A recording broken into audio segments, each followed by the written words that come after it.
All right. Good morning, world. It is March 15th, the Ides of March.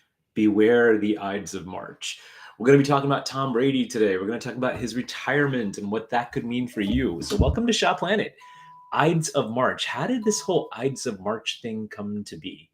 What are the Ides of March? Well, it was Julius Caesar, and it was interesting, right? Because I always thought it was just in the play or in the book of Julius Caesar, Beware the Ides of March. But actually, Julius Caesar was actually killed on March 15th. It was I read about it this morning. Thank you, Google. So not don't I don't remember a lot from my high school literature, but this was one of those things, the Ides of March, because you hear it over and over again. But yeah, 44 AD, they wanted to reinstall the Republic, and lo and behold, they stabbed Julius Caesar. Man, that's brutal.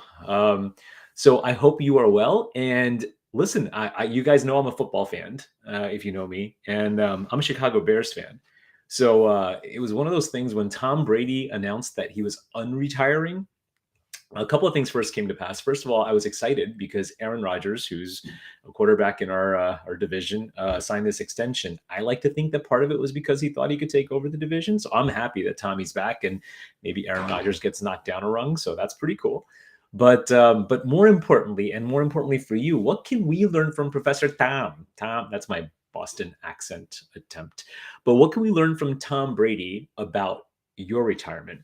Well, so there's a few things, right? When people are ready to retire, Tom probably is okay financially. I think that's a pretty safe bet. He's also married to Giselle, who's got a ton of money herself. I hear that she might even have more money than Tom Brady has. So one thing that we always think about with retirement, maybe Tom's not thinking about this, is, are my debts gone? So here's the thing. There's like these 5 or 6 things that I'm going to share with you right now about what you should think about before retirement. And if you think through these things, Tom has a lot of these already taken care of. Tom Brady did a lot of these things, but there was one key point that he did not address, which is probably why he's back. So, are his debts gone? And for you, that might be my mortgage. That might be, car loans and all this sort of stuff. But liability wise, are my debts gone? Are my savings good? That's like a second thing. Am I okay on the savings standpoint? Have I amassed a certain amount of money?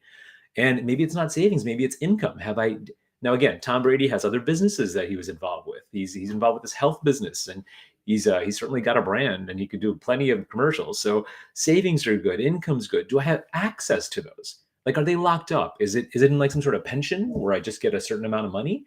I'm sure the NFL treated him well. I'm sure he saved up his own money.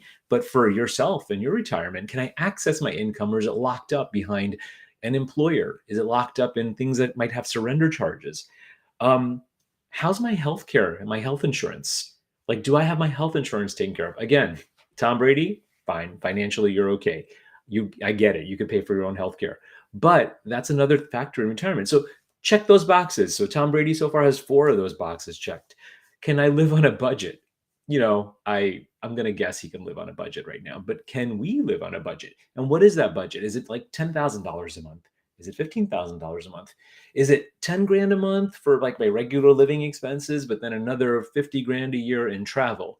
Or maybe I want to buy a second place. So can you live on a budget? Again, all 5 of those things Tommy took care of.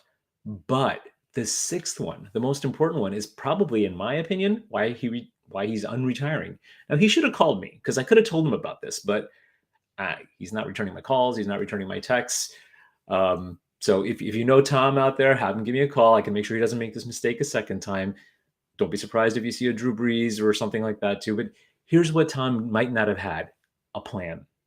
What are we going to do in retirement? So one thing that I've seen, this is what, 20 years, right, of me working with folks who are either retired or retiring, but consistently what I'll see is, why is he retiring? Why stop? Why do we stop working? We want a work optional lifestyle. We want to do things that maybe give us passion, or feed our passions and give us our calling. But with Tom Brady, it doesn't sound like he really had something that he looked forward to. And I know the press will say things about like his kids, but when we are retiring, if we're not running towards something and we're just running away from something, then what I tend to see often with my retiree clients is, hey, I'm not satisfied. I'm not fulfilled in that too. And what does that look like? What does success look like in retirement? Now, Do you have a vision of what that's going to look like? Do you have a vision of how things are going to be in retirement? Is it a lot of golf? Is it volunteering? Is it mentoring? Is it a whole lot of Netflix? Like whatever it is, just make sure it's something that gives you fulfillment. And sometimes you need some help to actually identify that vision and articulate that vision. And then finally, do you still have something left in the tank? Do you still have unfinished business? And if you have unfinished business, which I think was his exact words, unfinished business, what is that unfinished business? And how do we finish it?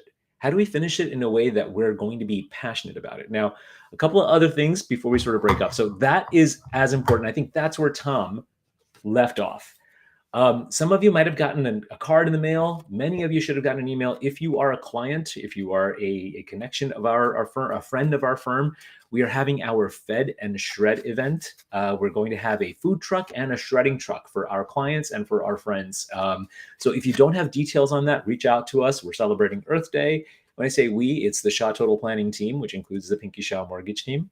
So I hope to see many of you there to grab a bite and get some documents shredded and have that secured. And then also, I mentioned this on the last webinar as well, or the last podcast as well. We are going to have our tax webinar, but most likely we're going to be sending it out as a recorded version because we're having a hard time logistically getting people to not want to be outdoors now that it's going to be over 55 degrees in the Northeast. So look for that as well too. Wherever you are, I hope you're safe. I hope you're well. Beware the Ides of March, but enjoy the Ides of March as well too. The sun's not setting until after 7 o'clock. Everybody stay safe. Everybody stay well. And I hope to see you again next week. Bye, everybody.